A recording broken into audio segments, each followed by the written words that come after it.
are moving forward with more transformations here on Leah.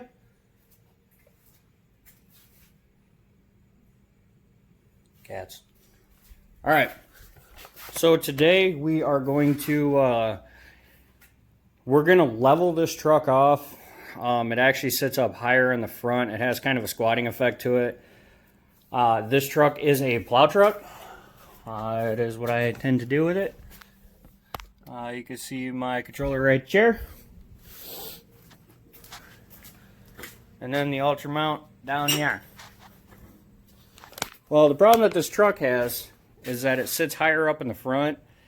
The torsion keys aren't maxed all the way. But for the plow guys, you'll know what I'm talking about. This truck has a set of Timbrins in there, which help keep the nose of it up. They keep it from squatting. And yeah, they're basically massive ass, over glorified, super bitchin' bump stops. So we're going to go ahead and throw our 2-inch zone blocks in the rear. We are going to put our other U-bolts on and our Skyjacker shocks in the back. So you can see the Skyjacker shocks. Wow, shocks. Talk, Ray, talk. Shocks there. And then there's our U-bolts there. Our blocks are in here somewhere. So we haven't been, real quick, just want to ramble real quick. We haven't really gotten far on Lola or Betty or Ironhide. These trucks are just kind of sitting here. This one's waiting on, yeah, that's what was underneath my fender flares. We are waiting on our HSP bundle kit for Lola. Also, pretty much 2020 pulling season it got just that. It got pulled. Thanks, Whitmer. Betty and Ironhide. These guys have the biggest majority of the mess downstairs and around here. But I also have a big mess in the back of Lola, which has parts for Ironhide and it has parts for Leah. So I'm trying to get... I basically have to make a bigger mess just to clean up a mess, for some of you that don't follow. But anyway, parts don't do me good if they're sitting on shelves, if I can throw them on functional trucks and reap the rewards out of it. So anyway, I'm going to see if I could spin those U-bolts off. I don't think I'm going to be able to, so we'll probably have to cut them. Alright, I'm going to be honest with you. That went a lot quicker than I expected, man. These DeWalt's knocked it out. We got the U-bolts, they come out. I mean, for all the shit that's down there, everything came out nicely. Everything's popped on both sides. Honestly, I didn't set the camera up at first because I thought, with all this rust, this is a rusty-ass truck. That wasn't going to happen. I put about 15 minutes into it and everything was dropped. So, I'm going to set the camera up this time, which means it's probably not going to go over well for me. But what we're going to do is we're going to put a block of wood and a jack underneath the rear end there. Because as we go to lift this up from the back end, it's actually going to want to tip down. So we need to keep that up. And it also makes it 10 times easier to adjust our pinion angle, because the blocks that we are putting on this do have that angle cut to them. So that way it gives it a little better angle. Not the most ideal, but it's not, it's not changing the drive shaft angle where it's coming down even further. It tries to keep it, close to level as possible. So, like I said, we're going to set a jack up there, and then we're going to put our pulling hitch, the base part of it from Miss Lola here in the back, because it hangs down real low. And then we'll start lifting.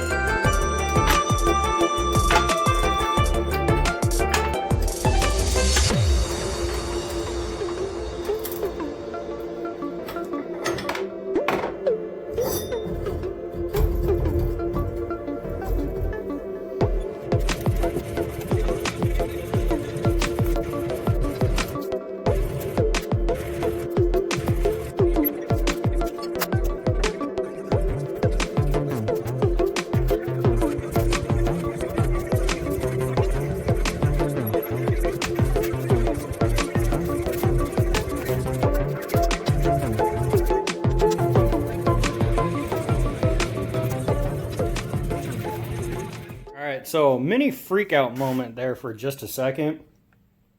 When I set it down, or actually when I started with that block of wood underneath there, this whole process took me about 15 minutes, so really not bad. And that included walking all the way out to the, there it is, trailer out back, to grab that block of wood. And, but I did end up having to drop the axle down once the ass end of the truck was way up in the air. So I dropped down the jack stands, and like I said, I had a mini freak out moment because I'm like, why the hell are you the same height? Well, I dropped them down 4 or 5 teeth, so, you know, is what it is. I ran out of jack there, so the axle had to go down. But anyway, there it is. It's all set. We're going to throw the,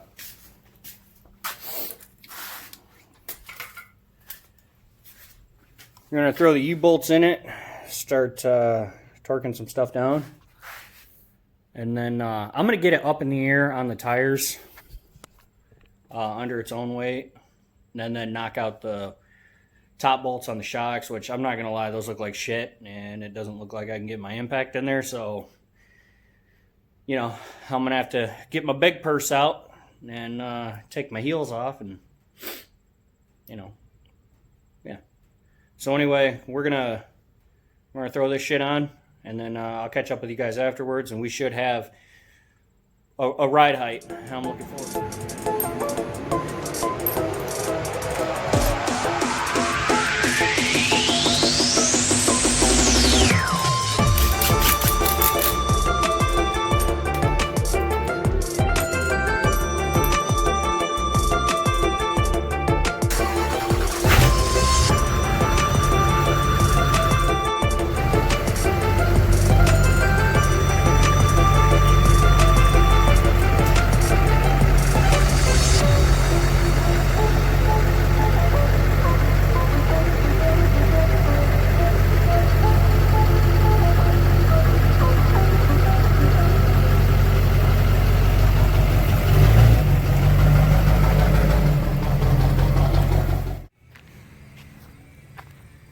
Way gooder. Way gooder. See, now it looks like a truck, and it's got that raking effect like it should. We did not get a chance to get the shocks on the back of it. I ended up needing the truck, so we buttoned it up. This is actually the next day, but I like it. It sits up a little bit better. It looks like a truck to me, you know. You see the Cummins, same thing, has that raking effect. But man, everything we have is a rotted out shit box. But anyway, it was a little interesting getting it to slide in. It took about 15 minutes to do all of it. But because of the way I edit it, you're only going to see the first round where I lift it up and then set it back down. I had a little mini freak out moment because when I set it back down after putting the blocks in it, I noticed it was the same height. Well, I don't know if the footage will pick it up good enough or not, but I ended up wrestling the axle and had to drop it on the jack stands to get that last little bit of lift. Because I'll tell you what, man, them leaf springs are shot because they had a lot of arch to them, and they don't now. So, but anyway, that's what I got for you. That's the latest go around for Miss Leah here. So anyways, you guys know what to do. I appreciate it. Much love to you guys. Take care. God bless.